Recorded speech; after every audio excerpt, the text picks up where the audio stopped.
Smartwatch outdoor yang sempurna itu yang kayak gimana sih? Mungkin yang punya material premium, daya tahan baterainya yang super kuat, punya GPS yang akurat dan juga presisi. Terus kalau bisa sih layarnya AMOLED. Opsinya sebenarnya untuk saat ini udah lumayan banyak, tapi kalau pengen yang harganya lumayan affordable, mungkin ini bisa jadi salah satu opsinya.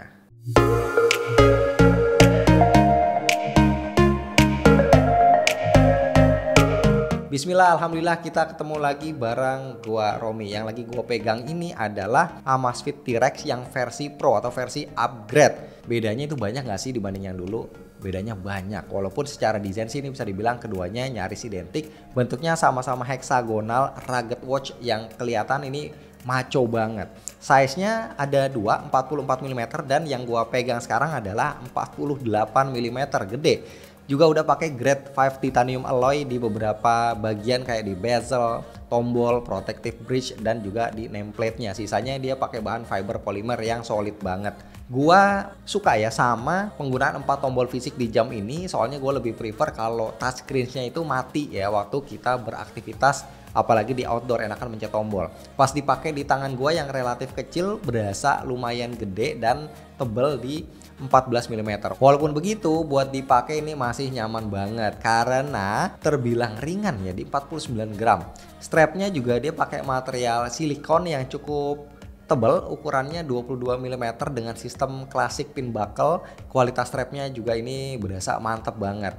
Jam ini punya water resistance 10 ATM atau kuat dibawa nyelam sampai 100 meter dan Amazfit sendiri ngeklaim kalau jam ini juga tahan sama air laut dan tahan karat, gokil.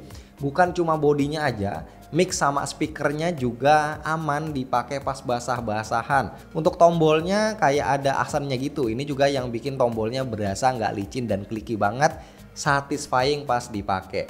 Nah buat pairing ke HP kita bisa pakai aplikasi Zepp. Ini bisa connect ke Android ataupun ke iOS dan OS-nya sendiri namanya juga sama, Zepp OS bikinan Amazfit, bukan pakai Google Wear OS ya jadinya. Nah sayangnya Amazfit nggak bocorin spesifikasi dari dapur pacunya. Kalau konektivitasnya dia pakai Wi-Fi 2,4 GHz dan Bluetooth versi 5.2. Untuk health trackingnya udah pakai BioTracker 6.0 PPG dengan 5PD dan 2 LED. GPS-nya juga udah dual band dengan 6 satellite positioning, jadi bisa dipastiin akurasinya ini tinggi banget.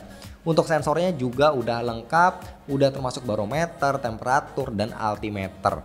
Layarnya sendiri dia pakai panel AMOLED 1,5 inci 480x480 pixel dengan peak brightness-nya di 3000 nits. Kacanya pun udah pakai safir. Nah untuk sebuah smartwatch outdoor, layarnya ini udah memenuhi syarat mutlak karena peak brightness-nya itu kan tinggi ya 3000 nits. Jadi tetap kelihatan mau kena direct cahaya matahari sekalipun. Dan materialnya juga dia pakai safir yang tahan goresan. Percayalah gue udah pernah pakai jam dengan kaca non safir dan biasanya itu udah mulai ada lecet, pemakaian belum sampai setahun. Untuk experience penggunaannya sih asik banget, UI-nya smooth. Buat di scroll-scroll juga terasa fluid. Untuk OS-nya sendiri gue cukup suka ya dengan looks-nya, dia kerasa simple dan ya easy to use lah. Untuk health trackingnya semuanya udah terasa akurat. Di sini gua auto-in untuk health rate dan juga blood oksigennya. Jadi jam ini bakal measuring secara terus-terusan. Sleep trackingnya juga lengkap dan udah ada sleep HRV-nya juga. Di aplikasinya kita juga bisa lihat resting heart rate kita. Di sini ada fitur BioCharge yang mirip fitur body battery yang ada di Garmin. Ini fitur yang lumayan baru di Amazfit. Pertama gua pernah cobain itu di Amazfit Balance 2 beberapa bulan yang lalu. Sekarang angkanya ini akan berkurang secara real time dan bakal nambah lagi setelah kita tidur. Ini nice banget.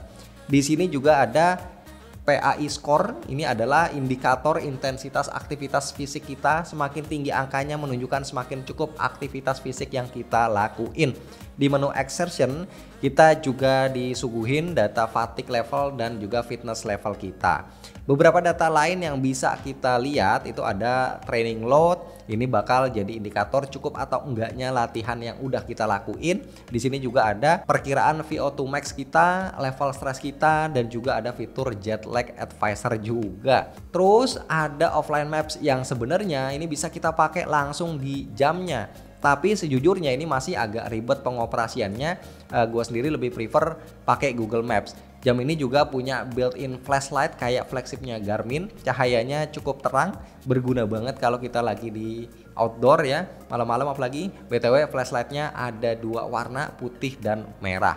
Sayangnya gue dapat kesempatan untuk ngetes jam ini nggak lama, jadi gue baru beberapa kali pakai buat lari. Yang pertama gue rasain sih untuk GPS dan heart rate-nya ini akurat banget. Pas dipindah ke Strava, jarak yang ada di Strava juga sama persis kayak yang ada di jamnya. Terus data sesudah larinya pun lengkap, bisa ngasih data kayak running power. Nah ini adalah alternatif untuk tahu seberapa effort lari kita. Terus ada cadence, stride, ground contact time, gradient distribution, itu lengkap. Nah untuk vertical oscillation-nya dan juga vertical ratio ini pun ada di sini. Kita bisa tahu rata-rata gerakan vertikal kita selama kita lari. Semakin kecil berarti semakin efisien form lari kita. Ini sangat berguna untuk memperbaiki running ekonomi kita, apalagi kita yang suka lari jarak jauh. Jujur gue kaget ya kalau sekarang Amazfit ini bisa ngasih data lari yang cukup lengkap seperti ini. Jadi seolah-olah tuh kayak dia mulai bergeser ke arah sportwatch gitu. Di sini pun ada fitur olahraga Hyrox. Gue sendiri baru coba terjun ke olahraga ini. Sayangnya karena waktunya singkat, jadi gue belum bisa nyobain Hyrox untuk sambil pakai si Amazfit ini. Jam ini juga udah support strength training, ini kepake buat teman-teman yang merupakan seorang pelari rekreasi. Fitur ini penting karena ini wajib bagi seorang pelari. Udah gitu dia baca reps-nya tuh terasa akurat banget. Sumpah jam ini sangat-sangat decent buat dipakai untuk strength training. Ini gue juga nggak bisa mencoba langsung, tapi jam ini bisa dipakai untuk free diving sampai dengan 45 meter. Lumayan buat teman-teman yang ada rencana buat jalan-jalan ke Pulau Seribu. Terus jam ini juga bisa angkat WhatsApp call, suara speakernya lantang dan mikrofonnya juga punya kualitas yang baik. Untuk quick reply juga bisa, tapi ini harus pairing pakai smartphone Android, nggak bisa di iPhone. Untuk kapasitas baterainya ada di 700 mAh. Baterainya ini badak banget, super irit buat teman-teman yang mungkin ya hobi lari setiap hari.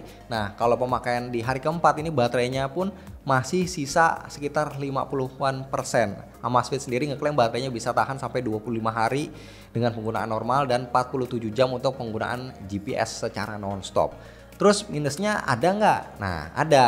Seperti biasa kalau untuk jam Amazfit dari yang udah gue pakai, ini paling magnetic chargingnya aja ya, bentuknya terlalu kecil dan magnetnya ini kurang kuat. Jadi kalau misalkan kita lagi ngecas itu gampang ke geser-geser. Oke, kesimpulannya buat teman-teman yang suka aktivitas outdoor kayak naik gunung, trail running atau hiking, jam ini rasanya ini bakalan cocok banget ya. Gila, jam ini underrated banget padahal fiturnya beneran selengkap itu. Materialnya juga ini premium, looksnya juga bagus dengan baterai yang super badak. Jadi T-Rex 3 Pro ini bakal dijual katanya harganya 6,599 juta. Buat sebuah jam Amazfit jujur harganya nggak bisa dibilang murah, tapi kalau dibanding kompetitornya ini termasuk kompetitif. Jam ini udah sangat-sangat decent buat kalian yang suka aktivitas outdoor. Pokoknya buat olahraga, buat lari, dan kalau ada budgetnya bolehlah dilirik yang ini.